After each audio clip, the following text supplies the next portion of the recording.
Always beating, enthusing, never cheesing or choosing. Always beating, enthusing, never cheesing or choosing. Always beating, enthusing, never cheesing or choosing. Always beating, enthusing, never cheesing or choosing. Homestar! Beating, enthusing, never cheesing or choosing. Always beating, enthusing, never cheesing or choosing.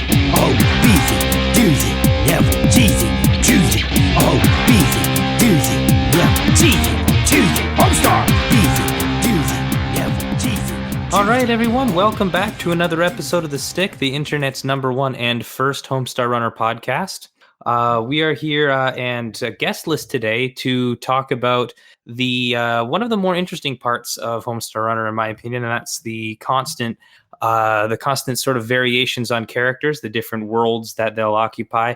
That is sort of a bit that they continue to do throughout the series. But before we start with that, I'm just going to do a quick introductions here, and I am Eden, aka Edemisium.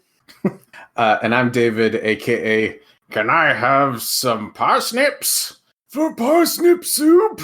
Yes, parsnip soup. Actually makes parsnip pie like a boss. Parsnip pie time. Yeah, so there's a ton of these alternate universes and character variations. There's a couple of universes that I think are the most represented, maybe the most fleshed out, have the most actual characters in the original cast that are part of them. Those two are probably 20XD6, which is the anime universe, and the old-timey universe, which is the originally silent cartoons, but then moved into talkies, like cartoons did back in the early 20th century, where all the characters are styled after the kind of noodle-armed characters that they had in those cartoons. They're kind of like, as best I can tell, a sort of Popeye the Sailor Man homage from the way that they're drawn up. Yeah, or like Steamboat Willie. Oh, that's true. Yeah, the early Disney stuff, or any, basically, like you said, any of the early sort of 20th century cartoons that they had back then. You were the one who sort of have the expertise for this episode on the old timey tunes. Is there any sort of like particular patterns or things like that, like recurring like jokes or bits that they have, or are they all sort of relatively independent of each other beyond the theme? So there's a couple of themes that kind of carry through all of the different old-timey cartoons. First of all, the old-timey cartoons in the G4 Pulse interview from the early 2000s, where G4 went to go interview the Brothers Chaps, Mike Chapman said old-timey Homestar is his favorite character on the whole website. So clearly he put some love into Homestar here for this variation. But like these cartoons are really centered around like Depression era scarceness, it seems like. Everyone seems kind of a little bit hungry and sad. Like Homestar makes references to kicking around an old can of water soup. And the strong sad variation is a character named Sickly Sam, who is effectively a skeleton wearing a burlap sack. Yeah, Sickly Sam is just sort of a deceased man in the yeah, can you spare any mush for me? They call Sickly Sam their worst friend. Actually, these the old timey tunes have one of my favorite like Homestar lines, which is where he refers to Sickly Sam as an affront to God and man. Homestar is actually somewhat well spoken in the old timey cartoons. Like he doesn't have his speech impediments.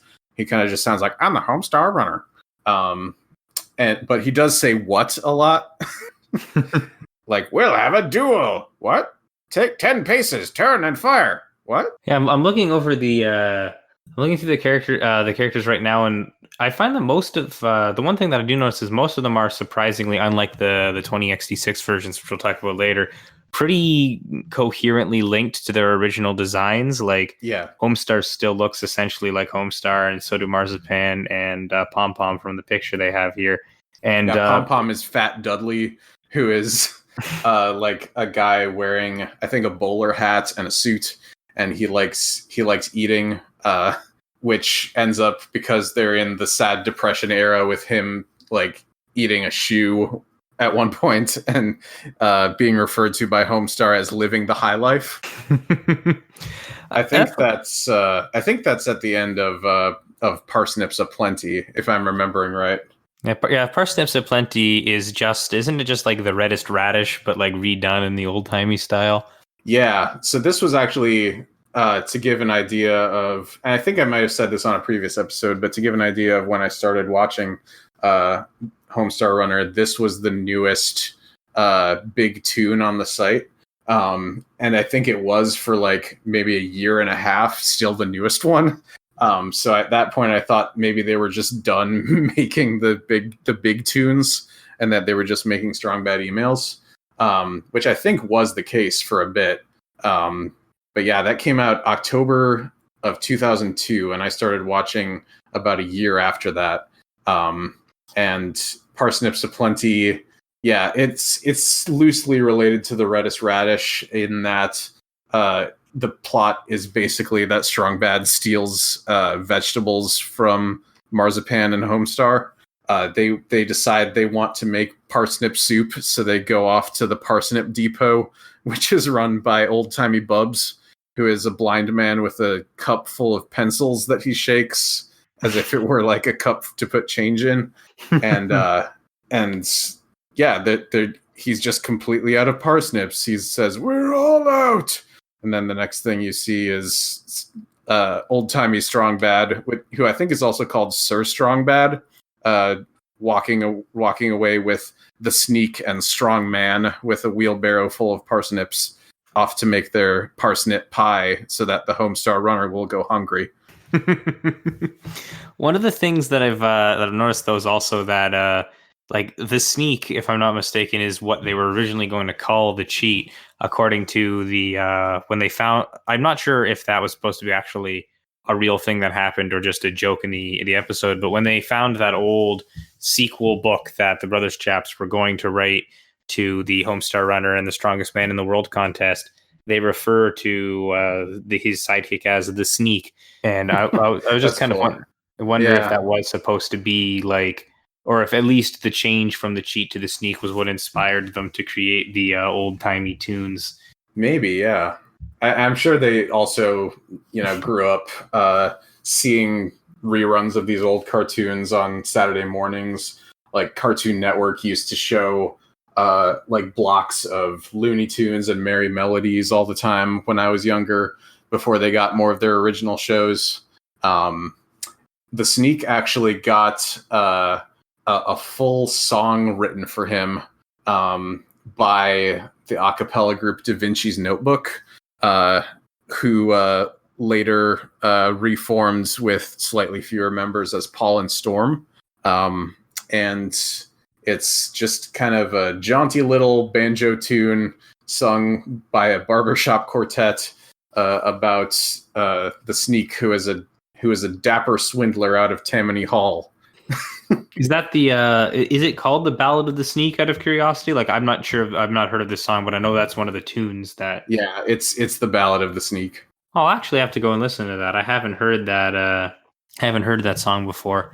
Of course, it's in, super crappy quality for actually being able to hear that it is Paul and Storm singing the words, because first of all, it was an old flash file, and secondly, they applied the old timey filter to the sound.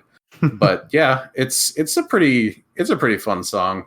And what I said about the old timey filter just now reminded me that in what was originally a DVD special called Sample of Style, where they show you how they do all the voices, except it's just them talking through cardboard tubes and the voice comes out the other end. They apply an old-timey filter onto the end of the cardboard tube, which is a styrofoam cup that has old-timey filter written on it in Sharpie. Oh yeah, I've seen Sample of Style. I love the bit where they're mocapping Strong Bad for an episode. Yeah. I'm also looking here, and I didn't realize this, but Coach Z's character name in the old-time universe is Fort Wayne Locomotive. I'm not sure they ever actually referred to him as any name in, at least in the one that I saw with old-timey Coach Z, which was Sickly Sam's Big Outing, where he's learning effectively how to talk to women. And of course, they have to talk to Coach Z because the old, I think the old Yellow Dello cartoon had Homestar Runner talking to Coach Z about how he just doesn't understand the ladies. And then he gets that speech about how girls are like a great sports play. Oh man, apparently, yeah, they said he never Fort Wayne Locomotive was never actually named in the tune. He was named in the DVD commentary for Ballad of the Sneeze. I'm glad that HR Wiki tells us these things, because I would never know otherwise. He's just effectively a football man who kind of looks like Coach Z. He's got the old style like leather helmet on and everything. His first speaking role later took place in Sickly Sam's Big Outing, giving advice to Sickly Sam. They give a lot of this is another case where a character page on Homestar Wiki that really only needs to be like 2 or 3 bullet points in a chart becomes 5 paragraphs on its own individual page here. God. They have a thing here where they say the fact that he plays for a team in Fort Wayne, Indiana, and has played against a team in Sheboygan, Wisconsin, refers to the early years of the National Football League. Most teams in the NFL were situated in the Midwestern United States, mostly in states such as Wisconsin and Ohio. I mean, that really contributes to me to being entertained by the character, because I don't think I would have found him funny otherwise. Yeah, now for when I do my stage adaptation of Sickly Sam's Big Outing, I really need to get into my character by knowing that he plays in Fort Wayne, Indiana. And I think that actually is a good point that I accidentally brought up there, which is that the old-timey cartoons are funny to me because of how not funny they are. Oh yeah, there's almost 0 jokes that are actually there. It's just Homestar weirdly saying things deadpan. Yeah, like especially in Sickly Sam's Big Outing, there's a lot of that in there. I'm trying to think of an example. Let me open the tab for that real quick. I mean, it opens up with the line, "Listen up, short children," which is pretty funny on its own. Now let's get you dressed to the 5 3/4s instead of dressed to the 9s. All right, so we have featuring the Homestar Runner, Diseased Orphan, Sickly Sam. Diseased Orphan? And oh, God. That's such a good character name. And Dapper Thousandaire, Strong Bad. Were the Diseased Orphans the ones who were like the kids in the Fluffy Puff commercials? Oh, the ones who just ever say like "what" and "weird." Oh yeah, the 2 kids who like occasionally get harassed by Marshy. Yeah, that's right, kids. Yeah, like I honestly, they might be like they're referring to Sickly Sam here, but given the fact that this show is sponsored by Fluffy Puff Air Puffed Sugar Delights presents the Homestar Runner program, yeah.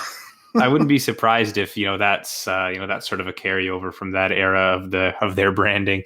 They never let go of the sickly orphans at the Fluffy Puff Air Puffed Sugar Delights company. Yeah. The Mr. Schmallow commercial for that is also one of my favorites from this alternate universe. And I think it actually kind of gives me more of a 50s vibe because it's got like that retro futuristic thing about like today's go get 'em lifestyle, and it shows like the husband and wife wearing jetpacks. Is that the one? Wait, and I don't think it is, but there's a couple that seem like, because obviously all the old timey tunes kind of I think float a little bit in how old they actually are. Yeah, because like I know there's the series of jokes that are definitely more 50s based with Rumble Red, the communist alien that they have. Yeah, where he's like, well, we don't have Christmas time on my planet. That's because you're a communist fool, Rumble Red. Wasn't the king of town? Yeah, he's called the Kaiser. He's modeled after like a stereotypical World War I German. which there's always stuff about how much the Nazis suck in old cartoons.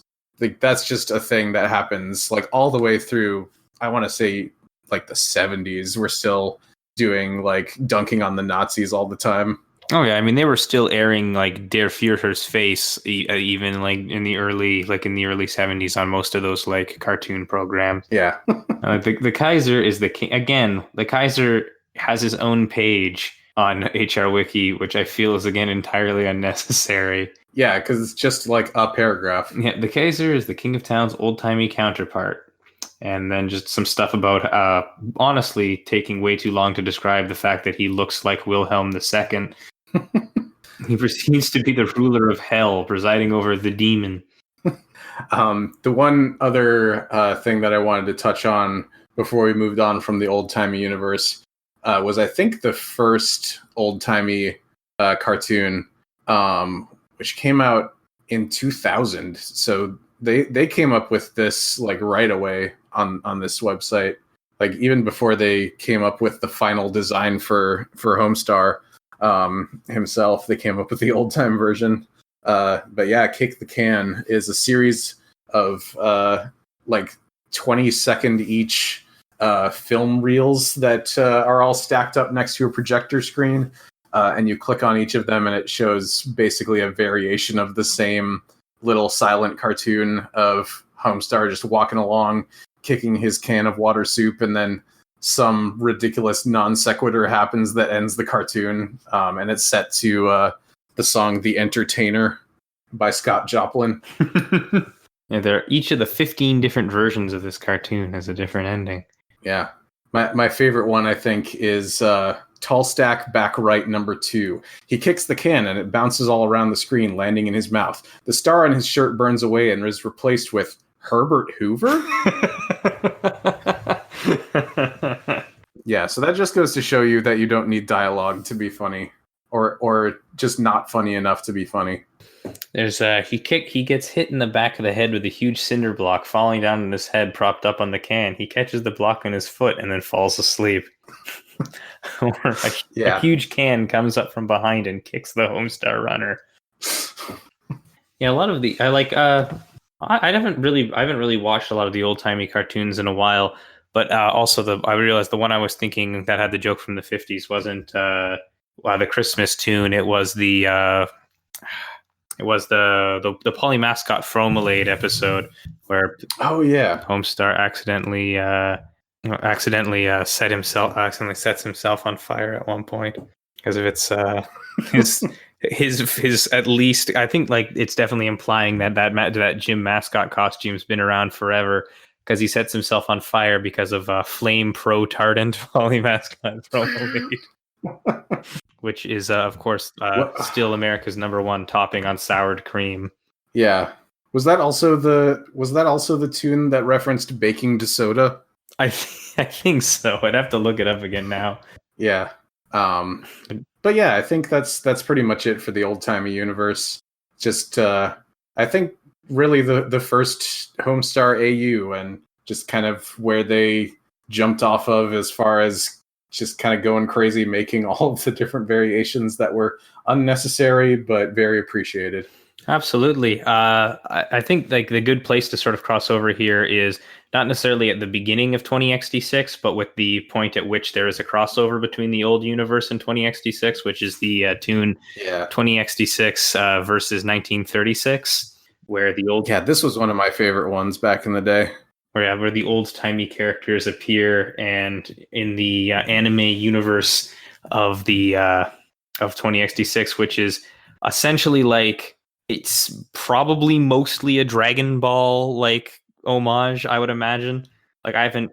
Yeah, I think so because at this point in time, that was like one of the big anime shows that actually made it to the US. Like there was that, and there was Sailor Moon.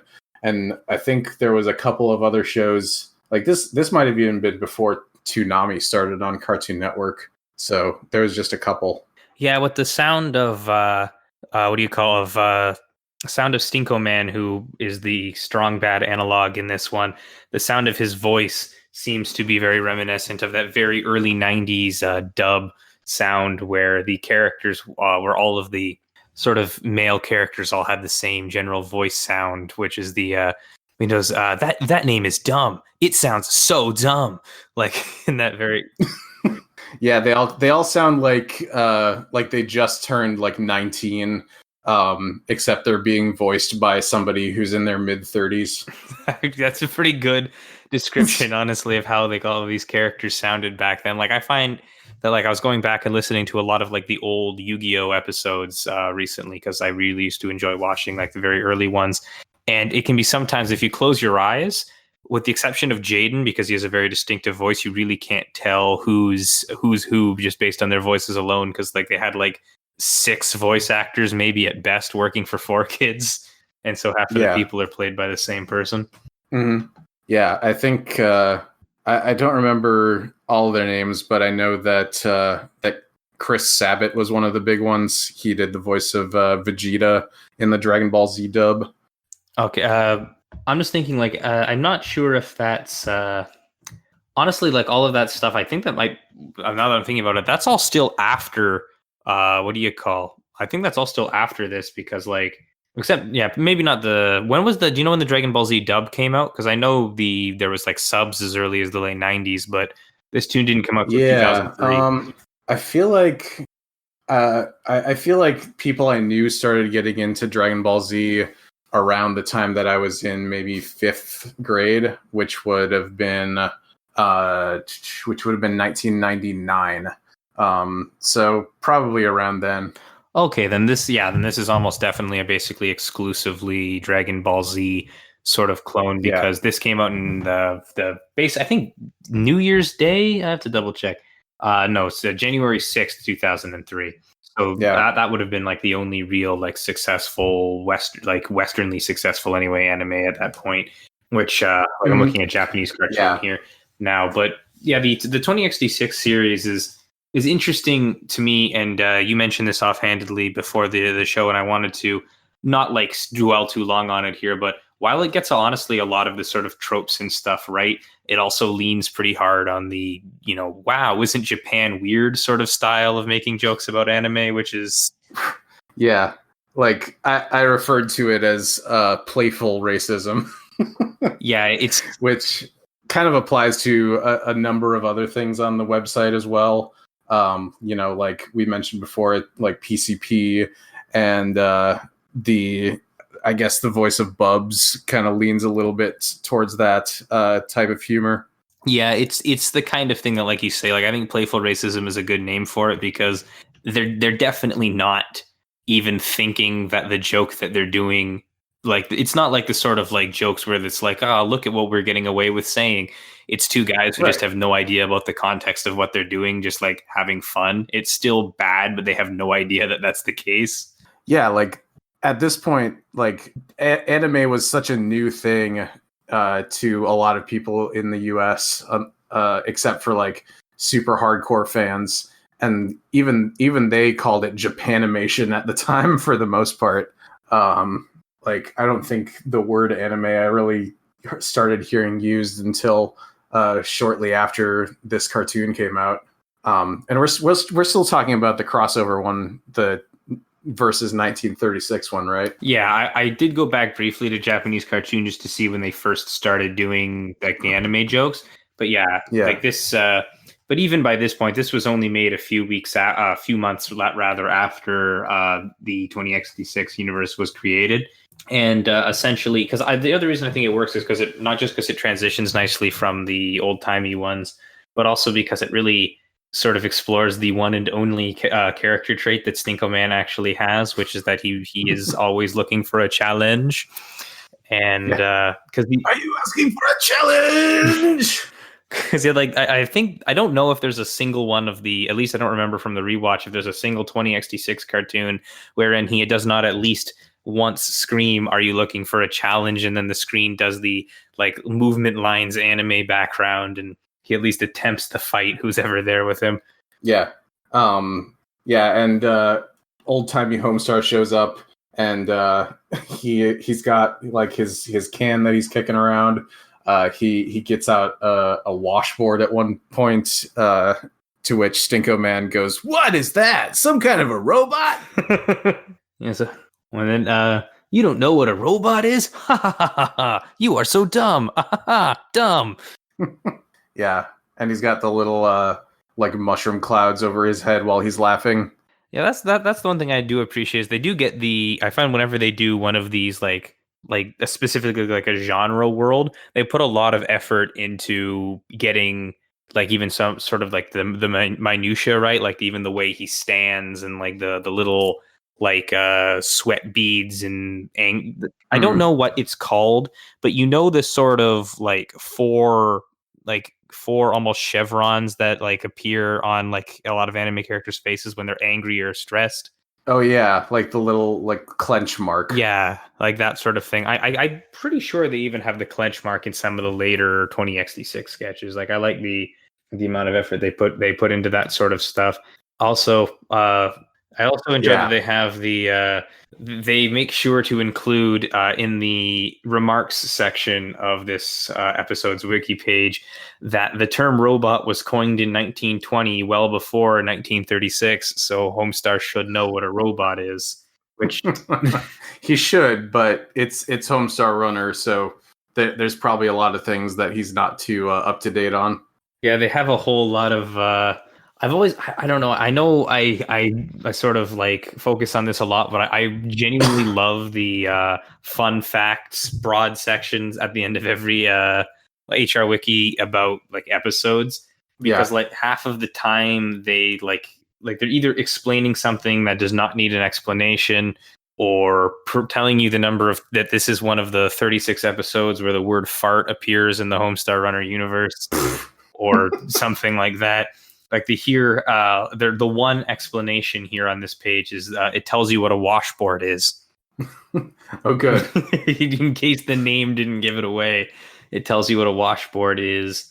And do you think there's people now like who don't actually know what a washboard is other than a musical instrument? That's honestly a good question. Like you'd think that the name would give away regardless what it's originally supposed to be used for, but I don't know. Yeah. After this, it's also like a term that people use to discuss abs. Oh, that's true.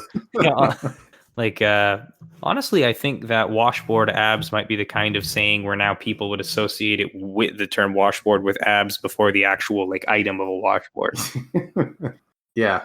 The characters in the 20XD6 universe, I don't think there's a version of all the characters in this universe. It's not quite as fleshed out as the old-timey universe, but there is 20XD6 Homestar whose name is 1-Up. The first time you see him is in the Japanese cartoon email, and he tells Stinko Man that everyone says you're the guy, but I want to be the guy too. And I think that might actually be where the name of the game, the video game I Want to Be the Guy, came from. The like famously difficult speedrunning game. Honestly, that would make sense. It would be either that or I don't know when I Want to Be the Guy came out, but it could also be a Spy Kids 3 reference, maybe. Sure, right? Because isn't it Elijah Wood the guy? Yeah, Elijah Wood is the guy, and he's instantly killed. He's like the ultimate gamer, and then he's immediately like destroyed. Yep, it's funny. God, I haven't thought about that in a long time. Apparently, the 20XD6 like web page, like page here, says that it's meant to be mainly a satire of Mega Man and Metroid. Oh, like okay, is that maybe talking about the video game? I guess that they made of 20XD6. Yeah, it's apparently like the whole it's claiming the whole universe is largely a parody of Mega Man and Metroid because Metroid and Mega Man both start with in the year 20X. Oh, sure. Yeah, I totally forgot about that. Yeah, I feel, and then it has a list of other stylistic sources, which are all just like Dragon Ball Z, Ranma 1/2, Sailor Moon, Akira, all that sort of Pokemon, Yu-Gi-Oh, and Neon Genesis Evangelion, apparently. Yeah, I could see that. I would love to see. I would love to see a Evangelion like Homestar like spoof. Honestly, like that's something I genuinely like to watch. I just love seeing like parody artwork of that scene from the movie End of Evangelion, which is in like the last 5 minutes where they're looking out at like the destroyed wasteland. With the shadow of the Eva. I think somebody did that for the show Giants Confirmed a couple months back. They made a They Might Be Giants parody of that for them. I'm gonna have to look up and find that afterwards because that sounds pretty fantastic. Yeah, I can imagine like a Homestar one where instead of the Eva, it's King's Bub's Gonzola Supreme lying there in the shadow, and it's like Strong Bad and the Cheat looking out at it. yeah. The deck. Get in the Eva Strong Bad, or the Cheat will have to do it again. Yeah, Strong Bad. Do you think Strong Bad is Shinji in that scenario? I mean, I guess like I'm not sure if Strong Bad would be. I'm not familiar enough with Neon Genesis to be able to make the direct comparison. I've watched the whole show like once, and it was like 8 or 9 years ago, so I'm not too. I don't remember too much of it. The 20XD6 version of Marzipan exists, but you only ever see her once, and it's on the homepage that's based on 20XD6, where she shows up when you hover over one of the buttons. She looks effectively exactly the same as Sailor Moon, and she just says "Yatta" and disappears. Again, like I definitely think that you're right on this one, but they apparently say that she's supposed to be Chun-Li, according to the. But she's definitely Sailor Moon. Like I agree with you, but this says she's supposed to be Chun-Li, or at least that her animation is the same as Chun-Li's winning pose. Okay, yeah, sure. That's probably from like the commentary or something on the DVD, right? No, it's just an observation that this particular Wikipedian has created here. There's no references. That's the nice thing about this wiki is you don't have to cite your sources. There's just some garbage on these pages. Like they have a marzipan variation here called Marzipan Alien Cow. Clicking it just links you to the email narrator. Yeah. And I've never seen this Easter egg before. Yeah, that's the thing. There's probably a number of the Easter eggs that I never saw because I didn't try clicking everything all the time. Yeah, I'm looking. A lot of them aren't even at the end of cartoons. You have to click on things like in the middle of while something is playing.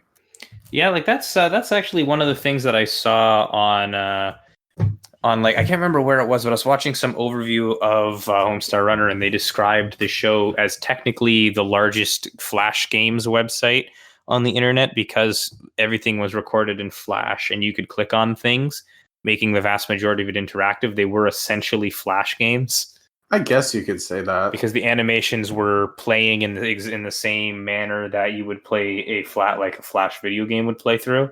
Yeah, which I mean, it's a bit of a stretch, but it's still like I understand. Yeah, I think once Congregate started, that kind of stopped being true. Oh, absolutely! Like Congregate, or even like Armor Games and stuff like that, or one of those numerous Flash game websites that give your computer just absolutely thousands of viruses if you use them. Yeah. I remember ruining quite a few school laptops that way back in grade school. Mm-hmm. Yeah, people were still on Congregate even into the time that I was in college between 2007 and 2011. Like people were down in the study hall of the computer science building where I spent probably at least half my time on campus playing those games.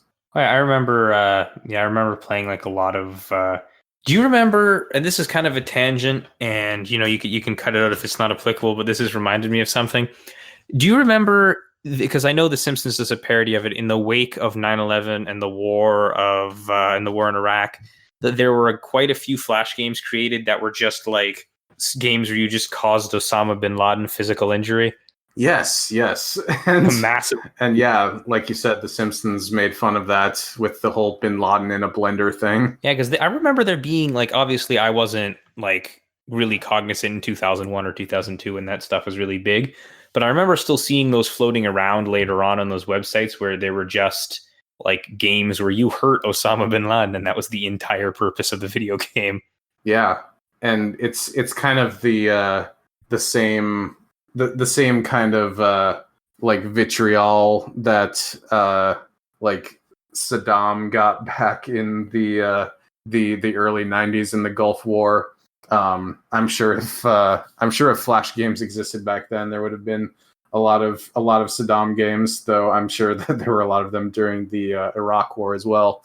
Oh, absolutely. Like that was the kind of the weird thing about Flash games is for that like brief window, and not just with stuff like that, but that brief window of time when Flash games were big, you had this like huge wave of like just some of the weirdest stuff and some of the most like because you could have like literally any amateur like in a couple of weeks be able to learn how to make a halfway decent game for what the standard was at the time.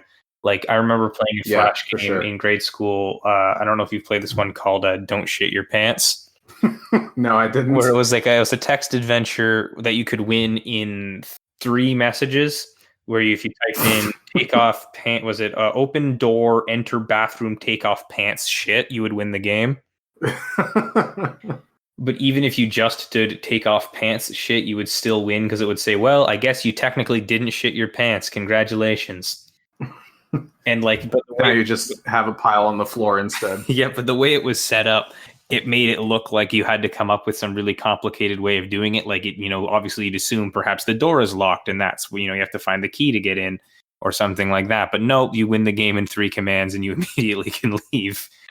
And honestly, like stuff like that, or even like just I guess to tie it back, stuff like that, or the animutations, or even this is why I'm kind of sad to see, or in Homestar Runner is why I'm kind of sad to see Flash go. Is it really was this big democratizing thing at the time where absolutely everyone, even if they really shouldn't, were able to create like internet content. And I think it was the first big wave of really showing what communities could do online. And there's tools right now where you can download the actual Flash files and play them offline. But after they stop making new versions of Flash Player, it's going to be harder and harder to run that until somebody like either makes it open source or does something else with it. Old games for DOS, for example, because DOS has been open source for a while. You can now play those again on modern PCs through emulation, because you can download a program called DOSBox, which actually runs DOS inside of it, and you can play these old games, like the old Epic games before Epic became this giant Fortnite company. They had some pretty decent like platformers and side scrollers and space shooting games and stuff back in the early 90s. I actually did not know that. One of the things that I wanted to point out about like 20x26 is going back to the now, because we were talking mostly about the 20x26 versus 1936.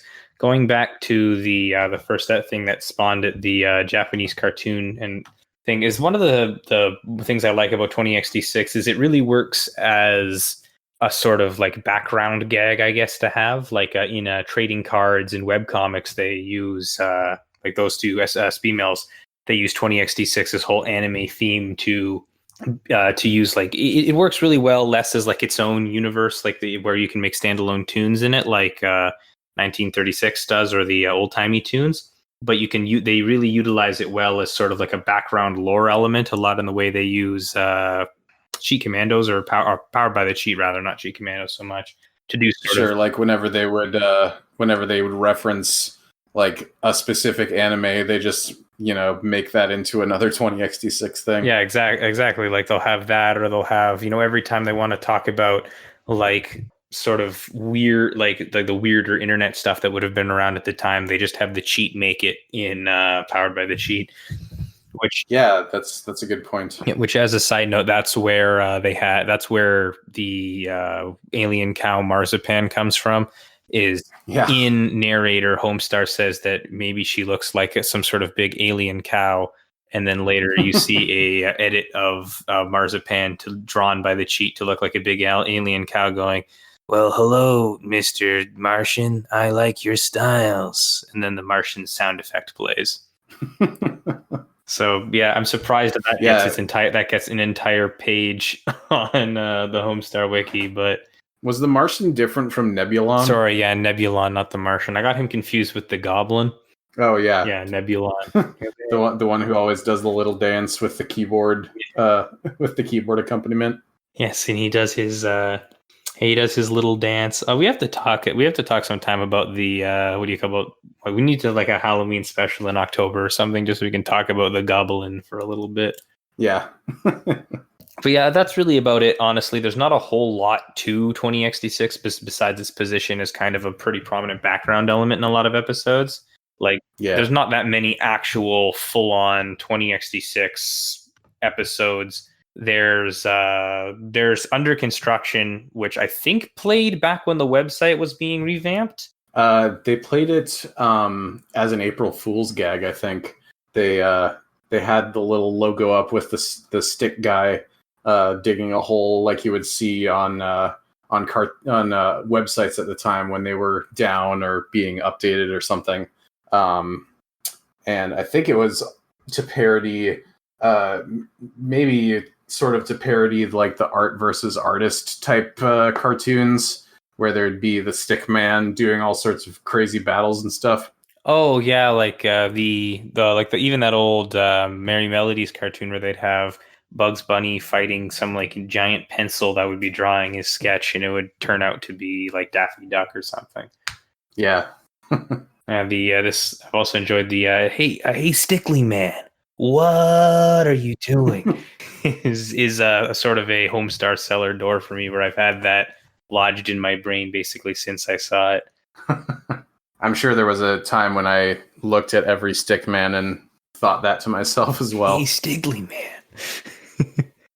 Let's move on to probably the last universe that actually has some actual cartoons set in it, which is the storybook universe, which is based on the original kids book that was written by Mike and Matt Chapman and Craig Zobel, that you could read in the, I think it was called the museum or like the old stuff section. It was like a file cabinet that was full of retired bits from the site. And it was about Homestar entering the Strongest Man in the World contest, which they later turned into a modern tune. Oh yeah, that's the one. Where they have Strong Bad narrating it. Yeah, and it was also used. The universe was used, I think, maybe for the first time outside of that original book in Email 100, which was the widescreen flashback email. To celebrate there being 100 emails, and it would it was Strong Bad telling the story of how he met Homestar Runner or the Homestar Runner, and it was Homestar effectively was a little shorter than his current incarnation, and he wears a duck shirt, like a yellow shirt with a duck on it. And he and Strong Bad come across a big ol' egg and decide that they need to have a athletic contest to determine the rightful owner of said egg. Like all of the early cartoons were, it was some sort of contest between Homestar and Strong Bad. Because Strong Bad is the guy who wins all the contests. I can't remember which one it is, but there's an old there's an older tune where you hear Strong Bad walking around going, "Here's the guy who wins all the competition. Well, except that one time I didn't win the competition." I think that might have been a jumping jack contest. Oh, that would make sense, honestly. That's the one they took down, right? Jumping jack contest. Yeah, Marshmallow's Last Stand and a jumping jack contest both got taken down. I wonder if Jumping Jack Contest stayed down because there's a scene in it where the Poopsmith carries off like a 5-gallon jar of Homestar's piss.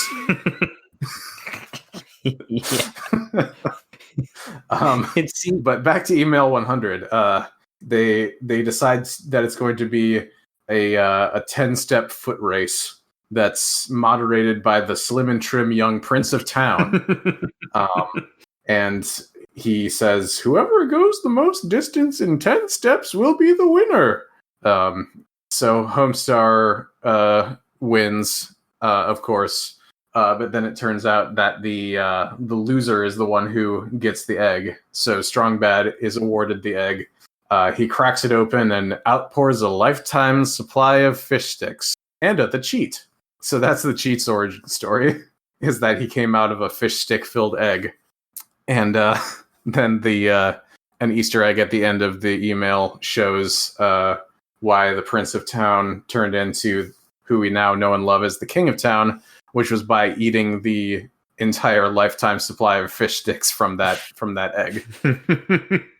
Is that the same one where at the end he's asking Strong Bad for a story and he sings and he tells him the night strong sad wet the bed, or no, or sorry, strong or watch young strong sad wet yonder bed or something like that. I think this one ends with let's tell you another story. This one's called The Homestar Runner Gets Something Stuck in His Craw. Oh yeah, I remember that. And then they actually made the tune "The Homestar Runner Gets Something Stuck in His Craw," and it's his T-shirt. Yeah, and that's the one that ends with the strong sad wets yonder bed. Yeah. Okay. And so this universe, I think they only just made a couple of tunes out of it. I'm trying to remember what some of the other ones were. Storybook universe. Storybook world. So they also made one out of Where My Hat Is At, which was the second Homestar Runner children's book that was made before the website launched. And then they made the cartoon out of it. But I think the cartoon was actually in the new style. Yeah, the Where My Hat Is At. Yeah, it's kind of a apparently they made an old-timey looking one, and then they did the one where Homestar sort of sarcastically comments on his own hat being missing, and he does like the whole Where My Hat Is At. Yeah, he goes, everyone loves the Homestar Runner. He is a terrific athlete. If there's two things I know about the Homestar Runner, it's that everyone loves the him and that he's a terrific athlete. Everyone loves the me. I think the Strongest Man in the World contest original book had a couple of characters who we never see again until the remake cartoon, which came out in 2006, several years later, which were Senior Having a Little Trouble, Mr. Bland, the Grape Fairy, and the Fat Bee. I love the Grape Fairy. It's one of my favorite characters that they have in those episodes there. Yeah. It's just a grape man with a long neck who I guess wears a crown. In the reboot, he has like a 5 o'clock shadow. And an incredibly thick, like smoke-addled voice. Yeah, like a Brooklyn accent. Listen here, you guys. Here's how this competition's gonna work. Gonna start you each out with 10 grapes. And then every couple minutes, I'm gonna add one more grape. Yeah. Yeah, I'm looking through here the Where My Hat Is At email, or not email, the episode, and he's like, "Hey Homestar, where's your hat?" I'm sorry, I couldn't understand what you just said. I said, "Where's your hat?" Yeah, you're not even speaking English at this point. I mean, where your hat is at, Homestar. Yeah. That's pretty much all I had for the storybook universe. Yeah, there's not really a whole lot to it. It's mostly, again, though, it does serve kind of the same sort of purpose that the 20XD6 is, which is every time they need to do a flashback, they just have it set. Yeah. Like, it flashes back to the point at which Strong Bad had the really like heavy Mexican accent. We're gonna win the competition. Yeah, I remember him once describing it as having a lot more wrestling mask in his accent. Yeah. There's and there was the really the early Strong Bad email where he's asked to like rate his favorite Strong Bad emails so far, and one of them goes back to like the Marshmallows Last Stand kind of crappy Flash animation where it's like a fake one that they made up for just this case, where someone asks him what his favorite phrase is, and he just says, "I like to say, holy crap!" And then Homestar shows up from the side of the screen saying, "Oh no, it's a Strong Bad." Oh, there's a Homestar Runner Goes for the Gold, and that takes place in the storybook universe, at least in part. Oh yeah, where they find the old book that Mike and Craig wrote, which I think is kind of funny that they bleep out Mike and Craig when they're saying his name or saying their names. Yeah. I don't think they're allowed to exist in the universe. Homestar Runner and the Bathyscape, a lurid tale of underwater intrigue and underwater pants. Underwater pants are good to have sometimes. Oh, it's underwater. I said underwater pants all the time. Get some. Get some what? Light globes. But yeah, they also have these various subtitles. Homestar Runner Goes for the Gold, aka Old Glue Turns Gross and Brown when you let it sit for 20 years. Yeah, that's true. I'm sure that even though he got rid of a lot of them, my dad still probably has a lot of my old school projects from grade school. I should go back and check to see if the old glue has turned gross and brown by now. Definitely the old macaroni has by now. Sorry, I'm just scrolling through the script, and also like that, Homestar gets the bathyscaphe thing to swim around in, and Strong Bad gets a fish crammed through his head. But yeah, I think that's it for like you said, for the storybook universe. There's really not a lot of other big sort of big universes after this point. But there's the Free Petri Dish USA, which we talked about briefly before the show, which is where they're just like there's only Homestar, Mesium, Bubs, Mesium, and Strong Badiophage. Yeah, that's from the high school email, which also has middle school versions, which are actually just babies, and the high school AU where they're all like in a Scooby-Doo "Where Are You" type band together. I think that we should play in a band just to be safe. Yeah, there's that one. Having fun with my friends. There's Sweet Cup and Cakes is another sort of, I guess, like a mini universe. But there's really only two people who are actually like Homestar characters, and then the rest of them are all like just random people. Like, because the wheelchair has Bubs' voice, but he doesn't really act like Bubs. And Cassio he's always after Steve. And he always shouts, "What is it? Rudy toot toot and a tootie hoo!" And there's Cassio Headstrong Bad, who's plays the theme when he gets upset. Or plays the demo, when he gets angry. Yeah. And I used to know exactly what kind of keyboard that was, but I don't remember the exact name of it. It was a Casio keyboard that also had a built-in calculator. So it was obviously meant to be a toy, but it got used in a couple of popular songs back in the 80s, like the song Da Da Da by the German band Trio. Oh, I've never heard that song. I'm going to have to look that up. I wonder if it ever got used in any Cassia tone for the Painfully Alone songs back when that project was still active. Yeah, probably. There's also, I think then the last one really would be Xerix Leaf Forks. Yeah. the 90s reboot of Homestar Runner, which I think is loosely based on, like, I'm trying to remember the name of it, but there was effectively the same thing for the Looney Tunes. Oh yeah, I remember watching that. I think I've seen every episode of that. Yeah, I just don't remember the name of it either. They had like the yellow Bugs Bunny and all that stuff, and they all like had superpowers. Yeah. God, I need to look this up now. Looney Tunes reboot sci-fi Lunatics Unleashed. Lunatics Unleashed. Yeah, I think I've watched most, if not all, of these broadcasts, because like there wasn't a lot on Canadian cartoon programming in the afternoon. Yeah, God. The the like action shots of them being like all silhouettes with the glowing like angry white eyes. It's just so good. I just need now like an edit where they have like the white like lens flare eyes. Yeah. So yeah, this is like everyone is pointy now. They have shortened names. So we have H Star, S Bad, the Chate, CH8T, S Mad, Bubs with a Z. Hamsar is still the same.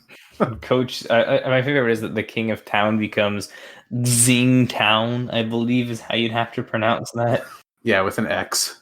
Zing Town and Coach Z is Zoch C, the Smith. The Pooh Smith is now just the Smith. Which out of all like their sort of remastered art styles that they get, which one do you think looks the best? Maybe. Well, let me look at the whole list here.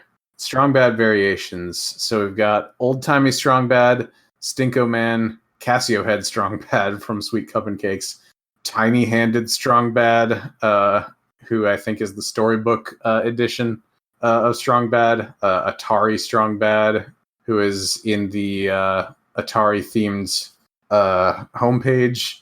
We've got Dangeresque, Vector Strong Bad, who's in the video games email.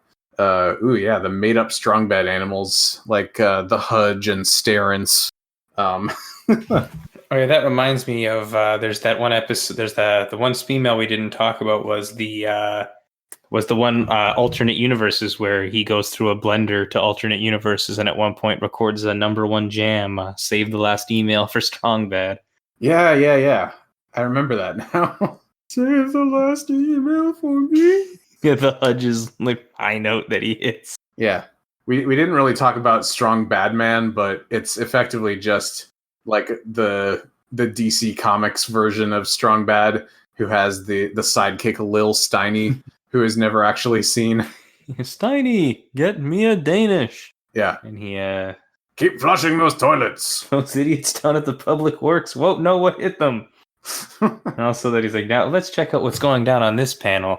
You found my next dastardly scheme. Now I have expanded basic cable stolen from my neighbor.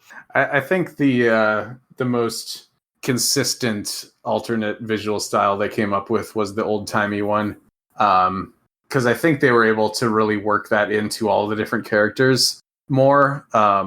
They tried to do it for 20XT6, I think, but like all that they could do for like Coach Z, for example, was use him as an alternate sprite in the games menu.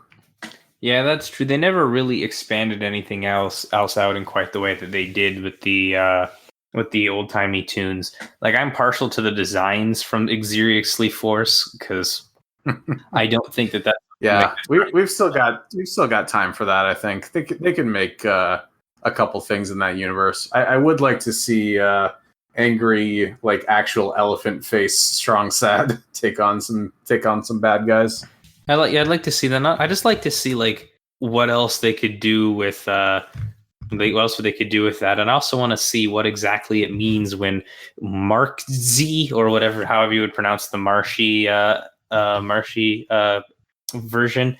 I'd like to see how they would incorporate what speed increased means from the 20XT6 title page. If it's marshy, that can't mean anything good. No, that's absolutely true. There was a couple of things I wanted to do after we got through all of the alternate universes and alternate versions here. All right, what sort of things you got in mind? Well, I know that even in the last couple days, Italians have been in the news again. That's a foreboding sentence. And I know that that popular Twitter accounts are often Italian versions of popular figures from the news. We did have Italian Elon Musk for a while. We had Italian John Wickenlooper. I'd like to meet the person who was responsible for that. But I was thinking that it would be funny if we like either like made a new account or changed the stick account temporarily to like Italian King of Town, and tweeted things like, "I play the typing tutor. I eat the vintage 1983 Capiculo. Oh." I would actually like to do that a lot. Why don't the Poopsmith become Lasagna Smith for it to feed his family? I'm currently actually locked out of the stick account because I had to uninstall Twitter because it was acting up. But that's like either creating a new account for that or like making it the stick accounts bit would be pretty great. Like just having an Italian King of Town sounds like exactly the kind of weird shit that I'd be into doing on Twitter. Is Italian King of Town just Mario? I mean, he does dress up as Mario for one of the Halloween eps. It's true. And there is that unplayable Super Kingio Brothers thing at the end of one of them. I think at the end of that as an Easter egg. That's one of my favorite gags that they've done is that even in the FAQ section of the website, it just tells you to look for the instruction manual, which doesn't exist. Yeah. Like if you keep, I've been rewatching a little bit of Gil and Gilbert lately, and I do like that they had that thing called "This is a segment called." This is a segment called.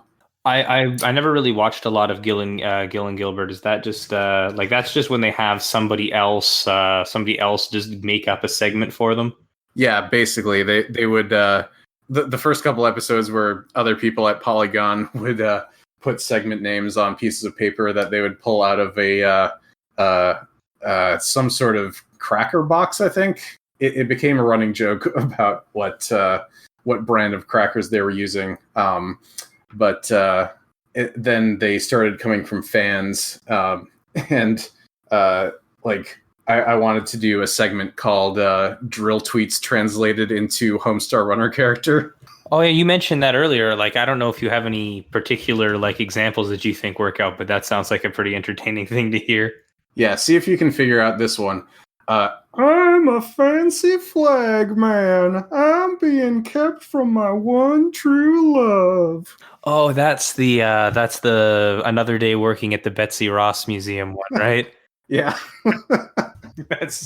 That works pretty well. I wish I could do like any of the character voices well, because I would love to try to do stuff with that. Bubs, don't let me yell at his stand. I face Bubs and walk backwards. And as if they did. The zoo tells me to stop yelling at, I don't remember what animal it is. I will turn around and walk backwards into hell. Yeah. And this one you don't actually have to guess because it's the same exact one as the original, just with one line changed. And that's food, $200, data, $150, rent, $800, The Cure albums and posters, $3,600, utility, $150. Someone who's good at the economy, please help me budget this. My family is dying. Stop buying The Cure albums and posters. No. That's a really good strong sad impression. Thanks. No problem. If I stop buying the Cure albums, they'll lock me in the dryer again. Oh, it's not so bad. Nothing that the onset of hypothermia won't solve. I'm sorry. I'm trying to delord it. That would be Coach Z's.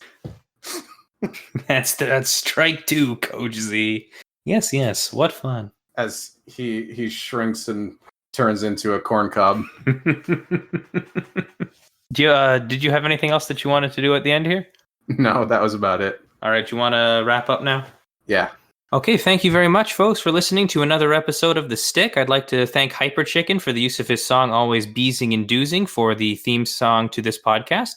And I'd also like to thank fellow Noise Space Scene and my Podcabbage's host, Summer Geist, for giving us the wonderful cover art for this podcast as well. And other than that, I've been Eden, and I'd like to thank you all for listening. You can find me at TP_Albuquerque on Twitter, or you can also find me on the other Noise-based podcast, Henry Kissinger's Pokemon Going to Die, where we talk about politics and whatnot from a dumbass leftist perspective. And other than that, that's really all I can think of for that one. Great. I'm David. You can also hear me on the show Tuning Fork, which is on Noise Space, which is a show where we talk about Pitchfork Media and albums that they either loved or hated. And I also was recently on an episode of Giants Confirmed, and I was the first guest host that they ever had on that show because they were talking about my favorite They Might Be Giants album, John Henry. So go listen to that. It's also on Noise Space, hosted by friends of the show, Trevor and Matt. You can find me on Twitter at Daves with 3 V's. And I think that's it for me. All right. Well, everyone, thank you for listening. And we should hopefully be back relatively soon with another episode of The Stick. And until then, no probalo. No probalo.